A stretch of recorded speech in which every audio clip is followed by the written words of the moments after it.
Alors oui, je suis Lauriane Mordelet, je suis chargée de projet avec les publics au FRAC Bretagne, donc au Fonds régional d'art contemporain. Mes missions, c'est de faire vivre la collection et les artistes de la collection en dehors du FRAC et dans le FRAC. Et je suis en remplacement de ma collègue Christelle Martin, je la cite parce que c'est elle qui est à l'essence du projet. Alors en fait c'est ma collègue Christelle Martin, du coup, que je remplace, qui a pensé ce projet. Car le FRAC n'avait pas d'identité sonore, ni dans son ascenseur, ni sur le répondeur. C'est-à-dire que quand on appelait le FRAC, on ne savait pas qu'on arrivait au FRAC Bretagne. En fait, il n'y avait pas de prédécroché, ni de répondeur, ni quoi que ce soit. Et du coup, elle a imaginé tout ça et elle a fait appel à l'artiste Vincent Malassi. Et donc, elle a commencé à mettre les premières prières du projet en se disant, bah voilà, en discutant avec Vincent. Et l'idée, c'était, vu que c'est le FRAC Bretagne, l'intérêt, c'est de travailler avec les 4 départements bretons. Et donc là, elle a commencé à mettre les premières pierres. Et puis, je suis arrivée. Et donc, j'ai compris tout de suite là où il voulait aller et même elle, ce qu'il voulait mettre en place. Et donc, mon idée, ça a été de me dire, ben, la Bretagne, c'est quoi? C'est du voyage, autant en bus qu'en train qu'en bateau, puisqu'on a la chance d'avoir des îles. Et donc, l'idée, c'était de se dire, ben, on va voyager à travers toute la Bretagne avec toutes les personnes qui constituent la Bretagne sur différents publics, différentes typologies de publics, aussi bien du champ social, du scolaire, de l'associatif, de l'entreprise, qui sont les publics avec lesquels on travaille au quotidien pour les projets que l'on met en place. Et voilà comment ça s'est construit un peu au départ. Le temps était très court, puisque moi je suis arrivée en décembre et le projet devait être réalisé pour mars. Et donc l'aventure a commencé comme ça, pour moi en tout cas. Alors je suis Vincent Malassi, je suis compositeur et plasticien. Alors ça a commencé un peu par l'idée du répondeur téléphonique du FRAC. Donc c'était pas quelque chose de forcément... je pensais presque à une blague, parce que c'est vrai que c'est pas une musique que j'ai l'habitude de faire. Enfin, on a plutôt des a priori, quoi. Enfin, quand on me parle de musique de téléphone, ouais, je pense à Pôle emploi, à l'administration, enfin des choses assez pénibles. Donc c'était un peu une mission d'essayer de rendre ça un peu plus personnel et puis percutant. Et puis et en fait c'était une bonne idée, ouais, d'aller jusqu'au bout dans un FRAC, de mettre de l'art même dans l'accueil téléphonique.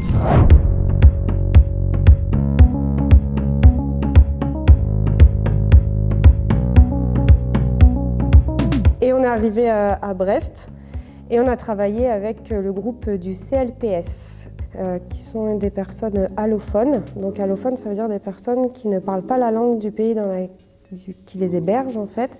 Et donc c'est un centre de formation pour aider les gens à apprendre le français, à comprendre, à écrire le français, à pouvoir le parler, à pouvoir communiquer et surtout à pouvoir s'intégrer en France. Entre autres, il y a d'autres catégories de formation.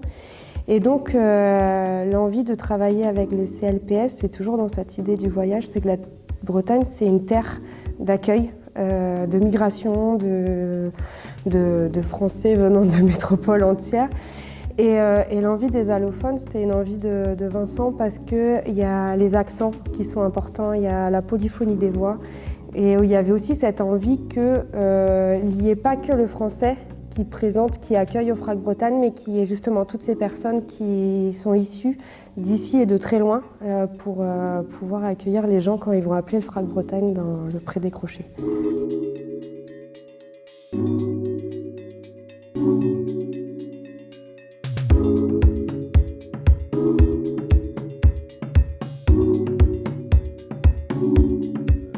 C'était vraiment assez émouvant un peu de rencontrer différentes personnes qui parlent vraiment plein de langues.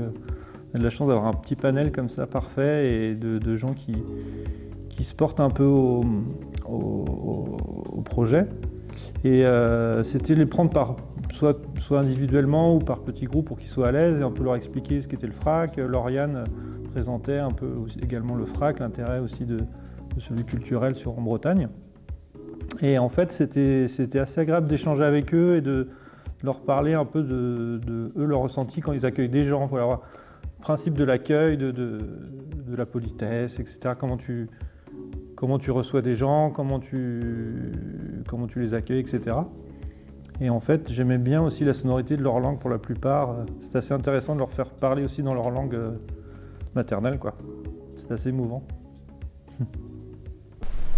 Sulud, Sulud. Hello, bienvenue. Bienvenue. Ah, c'est bien, c'est drôle. No. Hello, bienvenue, ouais, c'est clair. Fais-le en anglais. Buenos días, bienvenidos a Fran Bretaña. Super. Bah, écoute, C'est bon? toi, C'est tout? C'est tout? je te fais écouter. Tu dis bonjour et bienvenue ou bonjour. Mlisang.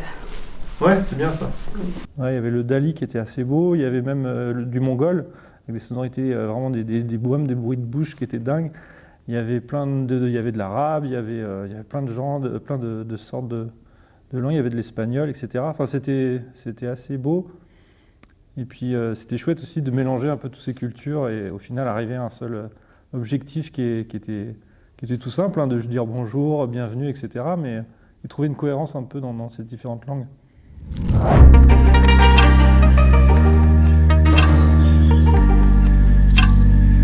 Ce jour 2 à Ouessant, c'est parce que Ouessant, c'est le début de la Terre pour arriver en France, en Europe et en Eurasie, et en Bretagne d'ailleurs pour commencer.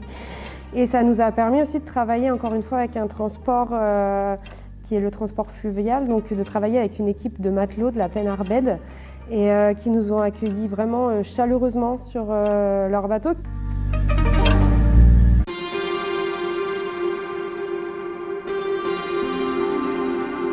Et ben à Ouessant, j'aimais bien l'idée du côté nature sauvage, les éléments assez forts. Vraiment un voyage, c'est partir à Ouessant, c'est toujours on est encore en Bretagne, mais on a l'impression qu'on est ailleurs. Et avoir une force comme ça des éléments, de la mer, de la nature, sentir un peu, pour arriver à l'humain, c'était bien de commencer par un élément assez fort. Et vraiment quelque chose qui déconnecte complètement, voilà, c'était pensé pour la musique de l'ascenseur, et voilà, c'est un peu l'opposé auquel on s'attend à rentrer dans l'ascenseur, d'entendre des bruits de vagues, de vent, etc., de puissance comme ça. Et puis un voyage, et puis amener la mer aussi, déplacer la mer et les éléments dans un endroit comme ça un peu confiné, c'était intéressant.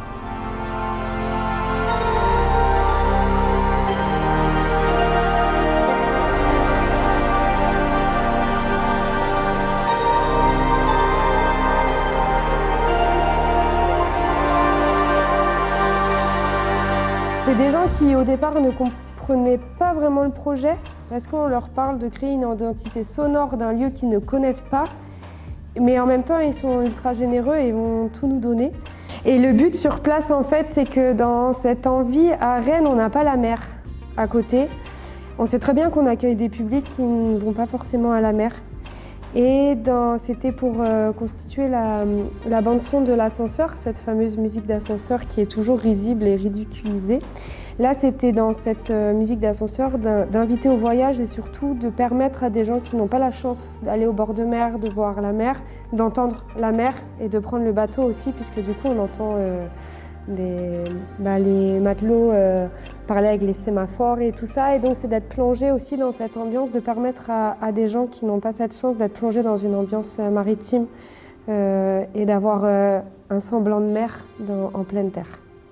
Ma manière de travailler en tant qu'artiste, déjà c'était de passer du temps avec ressentir un peu l'endroit où on est, de passer du temps avec sur le bateau, l'équipage, même les gens, comprendre pourquoi on était là, etc. C'est une des premières choses. Et puis après, c'était de petit bonheur la chance aussi. C'est un peu à la pêche au son, quoi. On suit comme ça. Il se passe au gré du voyage, il se passe des choses super intéressantes. Des fois, on les capture, des fois on les provoque. Et puis comme le capitaine pouvait parler au micro, etc., on rencontrait d'autres personnes qui nous guidaient, etc. Donc c'était assez agréable de pouvoir se laisser porter, quoi. C'était assez... pour moi, l'idée de la construction de la musique, c'était de partir de Ouessant, le point le plus extrême en Bretagne, du Frac Bretagne. Et on est vraiment parti des rochers, de la mer, et ensuite arriver jusqu'au FRAC par justement le bateau, le train, en passant, en s'arrêtant un peu comme ça dans différents endroits.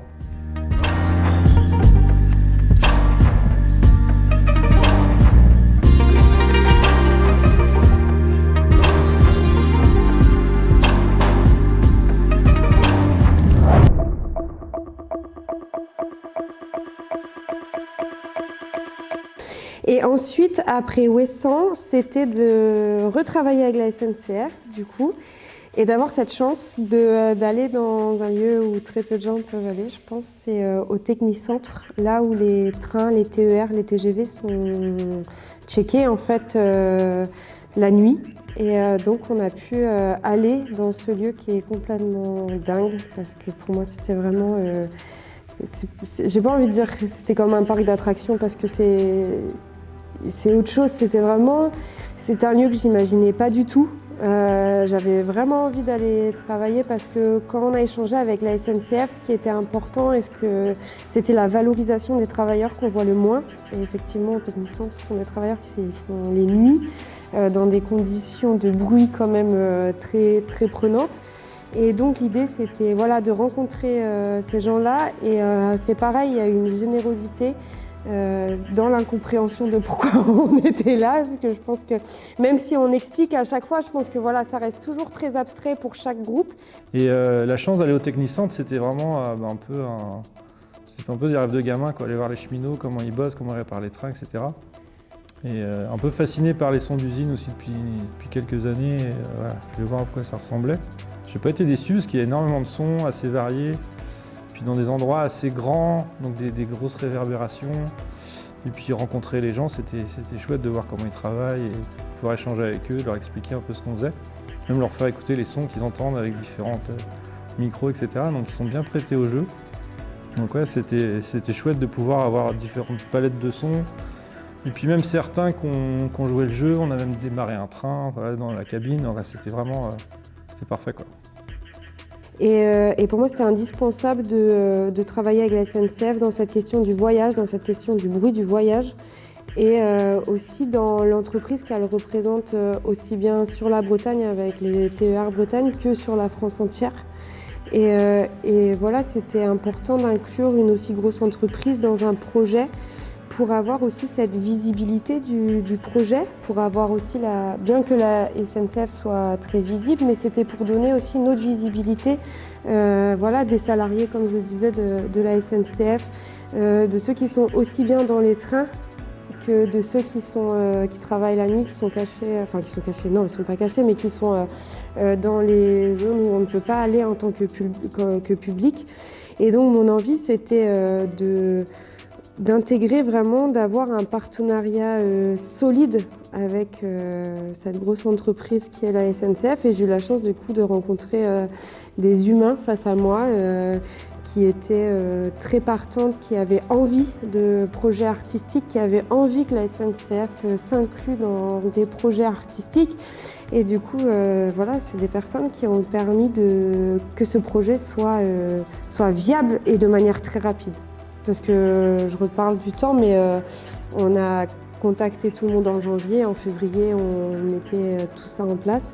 Et la SNCF a permis aussi que tout ça se mette en place de manière très rapide.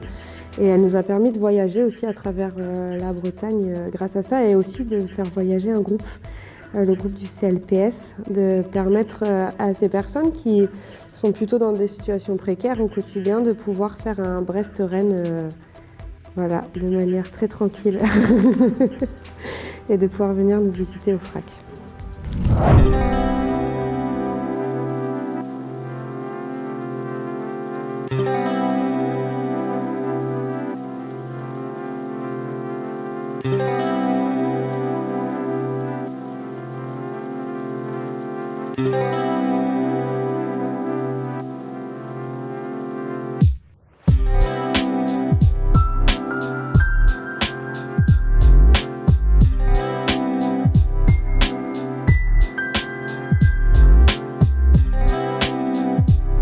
L'étape suivante, c'était le CLPS. On a eu de la chance que la SNCF les invite en train. Je sais pas si ça se dit inviter en train, les fasse venir à Rennes leur proposer un billet. Donc là, c'était super, puisqu'ils ont pu justement voir le lieu, puis voir le bâtiment du FRAC qui est assez impressionnant, je pense, pour la première fois qu'on y arrive. Et puis on a continué ce projet justement d'enregistrer des voix d'accueil pour l'attente téléphonique. Je leur ai fait écouter déjà ce qu'ils avaient commencé à... Je vais commencer un petit dérochage, un montage comme ça, choisir des mots pour leur sonorité, puis vraiment pour l'intérêt, etc. Commencer à faire un montage de toutes ces voix, et puis des fois il m'en manquait, etc. Et puis je trouvais qu'ils avaient... Enfin l'intérêt, voilà, qu'ils trouvent du sens aussi, réenregistrer certains mots en ayant vu le lieu aussi, voir un peu si ça changeait, etc. Et puis leur montrer, juste simplement que si les gens appelaient au FRAC Bretagne, voilà, qu'est-ce qu'ils voulaient entendre, là ça prenait du sens en fait, d'être sur place, in situ, là, ils étaient... Puis c'est important quand même de faire participer un public sur un bâtiment, sur un projet assez vaste comme ça qui viennent sur place, quoi. C'était chouette.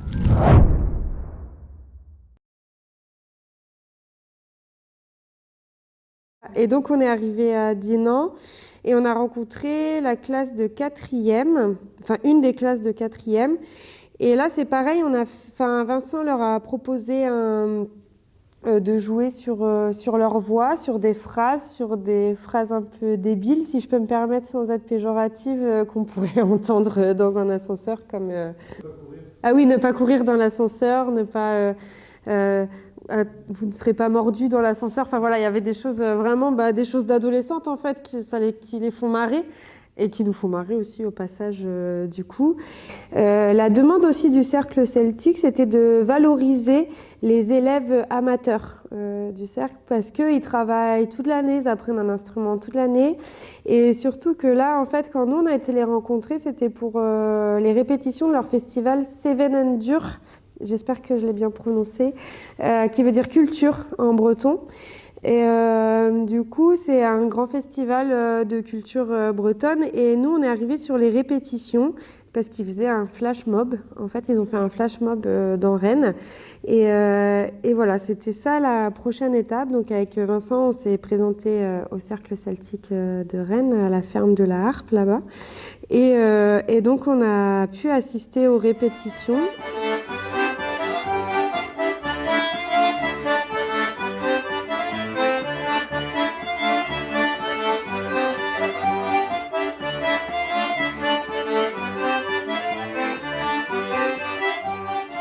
L'apport potentiel, c'était un peu d'enrichir justement ces sons qui pourraient paraître un peu bruts, brutistes. L'idée, c'est d'en faire une musique, donc pas des sons comme ça bruts et un peu, surtout dans un ascenseur, quoi. On n'est pas là pour être angoissé, rendre un peu, puis justement créer une narration, quoi, avoir justement d'autres matières pour pouvoir un peu construire une narration.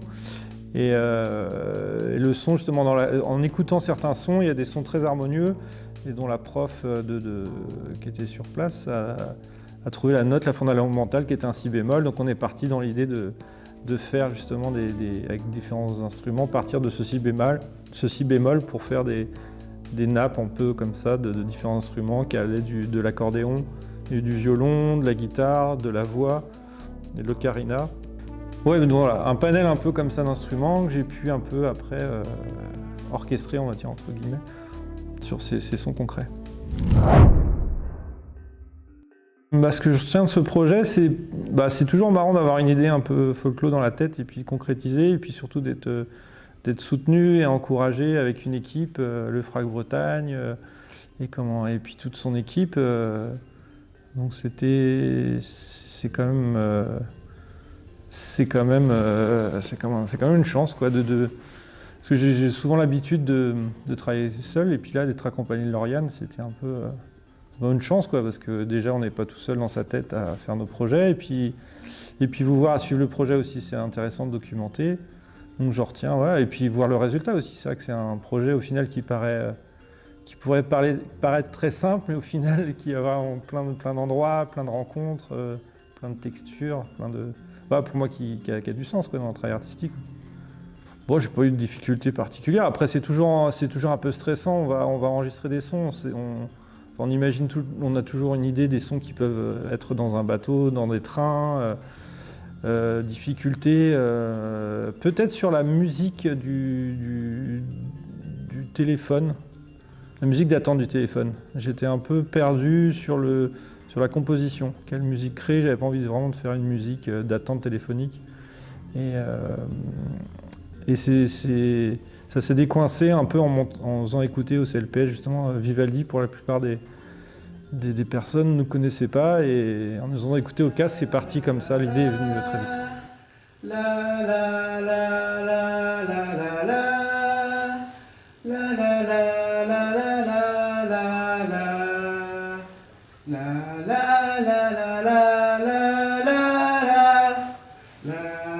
Alors, il y a eu plusieurs apports de la SNCF dans ce projet. Je vais repartir encore une fois pour commencer sur l'humain, parce que c'est ce que je trouve très important. Il y a eu un apport humain professionnel avec les rencontres qu'on a pu faire avec Chloé, avec vous, en fait. Le fait que vous ayez pu nous suivre tout le long, enfin en tout cas sur une bonne partie aussi, pour pouvoir retracer, archiver tout cet atelier pour un artiste comme pour une structure et une institution. C'est énorme de pouvoir avoir cette matière première vidéo, documentaire, voilà, pour parler du projet, pour que le public comprenne qu'est-ce que c'est toute cette ambiance sonore, cette pièce sonore qui est créée dans l'ascenseur et dans le répondeur. C'est un apport financier, bien sûr aussi, ça c'est non négligeable, parce que la SNCF a permis qu'on puisse voyager de manière gratuite, Vincent et moi, sur toute la Bretagne, que le groupe du CLPS, qui était quand même presque 15 personnes, puisse voyager sur un aller-retour aussi de Brest-Rennes en fait. Donc il y a ça, il y a aussi la découverte de l'univers de la SNCF, tout ce dont je parlais tout à l'heure avec le technicentre, avec le fait de pouvoir voyager avec des chefs de bord qui nous expliquent aussi leur métier au-delà de la pièce sonore. Il y a aussi voilà, toutes ces connaissances, cet enrichissement en fait, qu'on peut avoir. Et puis évidemment, il y a toute la mise à disposition que la SNCF a fait pour Vincent et le FRAC pour qu'il puisse réaliser sa pièce sonore dans les meilleures conditions. Vraiment, ouais. Ça, c'était indispensable. Ça, c'était... Je pense qu'on... C'est pas je pense, on a eu cette chance de créer ce partenariat. Si je suis fier, oui, c'est pas... Après, fier, c'est pas le mot, mais... J'en suis très content en tout cas, ouais, c'est quelque chose que je défends. Je suis fier d'avoir fait la musique du répondeur et de l'ascenseur du FRAC Bretagne. On peut dire ça. En tout cas, moi, ce que j'en ressens de cette pièce sonore finale, c'est je comprends très bien le voyage. Je vois très bien où Vincent veut nous accompagner.